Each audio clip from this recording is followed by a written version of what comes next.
Assalamualaikum warahmatullahi wabarakatuh. Sebelumnya, perkenalkan saya Yuli Fatimatu Zahro dengan NIM 230701604046.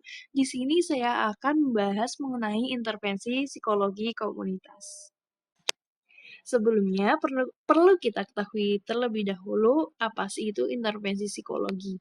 Nah, intervensi psikologi adalah serangkaian tindakan yang terencana yang bertujuan untuk memperbaiki, mencegah, ataupun mengatasi suatu masalah psikologis, serta meningkatkan kesejahteraan mental seorang individu ataupun kelompok. Hal ini bisa dilakukan melalui berbagai metode, mulai dari konseling individual hingga program komunitas yang lebih luas. Nah, kemudian intervensi psikologi komunitas tuh apa sih? Nah, intervensi psikologi komunitas adalah pendekatan proaktif yang dirancang untuk mengatasi masalah sosial dan memenuhi kebutuhan psikologis dalam suatu kelompok masyarakat atau komunitas. Jadi, intervensi dalam setting komunitas ini merupakan tindakan yang dilakukan secara sengaja untuk mengatasi suatu masalah sosial atau untuk memenuhi kebutuhan manusia dalam suatu komunitas. Nah, di sini fokus utama dari intervensi komunitas adalah pencegahan, pemberdayaan, dan kolaborasi erat dengan anggota komunitas untuk menciptakan solusi yang berkelanjutan dan relevan dengan konteks lokal.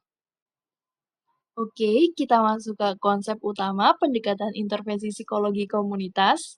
Di sini ada dua pendekatan, yaitu pencegahan dan pemberdayaan. Pencegahan atau preventif sendiri adalah upaya mengantisipasi atau mencegah sesuatu sebelum hal tersebut terjadi. Preventif sendiri dibedakan menjadi tiga macam, ada primer, sekunder, dan tersier. Nah, preventif primer ini adalah mencegah masalah sebelum masalah tersebut muncul. Contohnya seperti edukasi kesehatan mental di sekolah.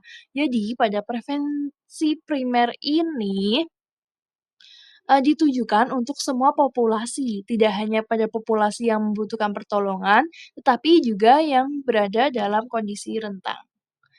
Yang kedua ada prevensi sekunder, yaitu intervensi dini yang dilakukan untuk mengurangi dampak dari suatu masalah. Contohnya ada screening depresi pada remaja. Nah, pada prevensi sekunder ini diberikan kepada mereka yang sudah memperlihatkan gejala awal munculnya suatu gangguan. Dalam konteks ini, depresi yang dialami oleh remaja. Nah, yang terakhir ada prevensi tersier, yaitu prevensi yang dilakukan untuk mengurangi keparahan suatu masalah yang sudah ada. Contohnya ada program rehabilitasi bagi pecandu. Nah, pada prevensi tersier ini diberikan kepada anggota masyarakat yang telah mengalami gangguan dengan tujuan untuk membatasi perkembangan gangguan tersebut. Nah, pendekatan yang kedua ada pemberdayaan. Pemberdayaan adalah suatu proses yang berlangsung dengan menjadikan komunitas lokal sebagai pusat kegiatan, di mana bertujuan untuk meningkatkan kapasitas individu dan komunitas untuk mengontrol hidup mereka sendiri, membuat keputusan, dan memecahkan suatu masalah. Hal ini melibatkan pengembangan keterampilan, meningkatkan kesadaran, serta penguatan sumber daya internal. Jadi di sini fokus pada komunitas lokalnya. Contohnya ada program pelatihan sumber daya alam di daerah desa yang bertujuan untuk memajukan desa tersebut gitu. Selanjutnya kita masuk ke model intervensi komunitas. Menurut Rodman yang dibedakan menjadi tiga macam ada locality development, social planning, dan social action. Yang pertama ada locality development di mana fokus pada intervensi ini partisipasi luas masyarakat pada suatu komunitas untuk mencapai konsensus dan membangun kapasitas komunitas. Pendekatan ini menekankan pada kerjasama dan tujuan bersama. Nah, pada locality development ini fokus pada partisipasi masyarakat dalam suatu komunitas, di mana mereka dijadikan bukan sebagai klien, tetapi sebagai bagian dari agen perubahan. Nah, kemudian yang kedua ada social planning atau perencanaan sosial, di mana mengandalkan perencanaan yang rasional dan teknis oleh para ahli untuk memecahkan suatu masalah sosial. Pendekatan ini lebih terarah pada efisiensi dan hasil konkret. Jadi pada social planning ini melibatkan adanya ahli profesional. Jika tadi di locality development itu berfokus pada partisipasi dari masyarakat komunitas tersebut, nah pada social planning ini melibatkan adanya ahli profesional. Contohnya ada program penurunan angka stunting program penurunan angka stunting dengan intervensi gizi. Nah, pada intervensi gizi tentunya kita memerlukan seorang ahli dalam bidang gizi gitu. Nah, yang ketiga ada social action atau aksi sosial di mana melibatkan mobilisasi kelompok yang tidak berdaya untuk menuntut redistribusi kekuasaan dan sumber daya. Pendekatan ini seringkali melibatkan advokasi dan konfrontasi. Nah, jadi social action ini atau aksi sosial itu bertujuan untuk mengubah ketidakadilan sosial, meningkatkan posisi kelompok lemah terhadap pihak yang lebih kuat. Contohnya ada gerakan buruh menuntut hak kerja layak. Selanjutnya kita masuk ke bentuk-bentuk intervensi komunitas. Ada promotif, preventif, dan kuratif. Yang pertama ada promotif, yaitu meningkatkan kesehatan dan kesejahteraan umum melalui edukasi dan kampanye positif. Contohnya ada kampanye kesehatan mental dan workshop pengembangan diri.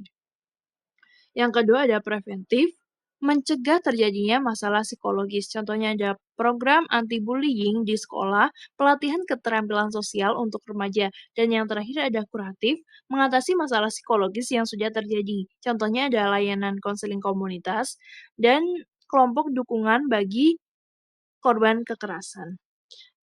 Jadi secara singkatnya seperti ini, promotif itu upaya yang dilakukan untuk meningkatkan suatu hal dalam komunitas untuk menjadi lebih baik. Nah, kalau preventif itu upaya pencegahan terhadap munculnya hal buruk dalam suatu komunitas. Sedangkan kuratif itu bertujuan untuk menyembuhkan suatu gangguan yang telah terjadi pada suatu komunitas. Nah, dalam intervensi komunitas itu sendiri terdapat beberapa tantangan antara lain adanya keterbatasan sumber daya seperti dana, tenaga ahli, dan infrastruktur yang seringkali tidak memadai. Kemudian ada resistensi komunitas, perubahan bisa sulit diterima oleh masyarakat karena adanya nilai-nilai budaya ataupun ketidakpercayaan. Yang ketiga ada kompleksitas masalah sosial, di mana masalah seringkali saling terkait sehingga membutuhkan solusi yang multidimensional. Yang keempat, ada keberlanjutan program, di mana untuk memastikan program terus berjalan setelah pendanaan awal habis menjadi hambatan atau tantangan tersendiri untuk intervensi komunitas ini. Dan yang terakhir ada partisipasi rendah, di mana dalam suatu komunitas untuk mengajak anggota komunitas itu sendiri aktif terlibat dalam intervensi itu sulit, sehingga menjadikan hal tersebut bagian dari hambatan dalam intervensi ini. Selain tantangan, intervensi komunitas juga memiliki kelebihan dan kekurangan. Adapun untuk kelebihan intervensi komunitas ini antara lain satu, menjangkau banyak orang sekaligus dalam pencapaian perubahan, solusi yang disesuaikan dengan kebutuhan dan konteks budaya komunitas, kemudian meningkatkan kapasitas dan kemandirian komunitas dalam memecahkan masalah, kemudian mengurangi insiden masalah psikologis sebelum menjadi parah, dan yang terakhir dalam jangka panjang dapat lebih hemat dibandingkan jika intervensi secara individual. Adapun untuk kekurangan intervensi komunitas antara lain ada membutuhkan koordinasi banyak pihak dan sumber daya, kemudian dampak jangka panjang dan perubahan sikap sulit diukur secara kuantitatif, Kemudian ada perubahan sosial dan perilaku membutuhkan waktu yang lama dan juga norma serta nilai yang ada bisa menghambat adopsi intervensi itu sendiri. Jadi, dapat disimpulkan bahwa intervensi psikologi komunitas adalah pendekatan yang esensial dan transformatif dalam mempromosikan kesejahteraan mental dan mengatasi masalah sosial. Dengan fokus pada perencanaan, pemberdayaan, dan kolaborasi, intervensi ini tidak hanya mengatasi gejala, tetapi juga akar dari suatu masalah yang diharapkan dapat membangun komunitas yang lebih resilient dan berdaya. Baik, terima kasih saya ucapkan. Sekian dari saya. Wassalamualaikum warahmatullahi wabarakatuh.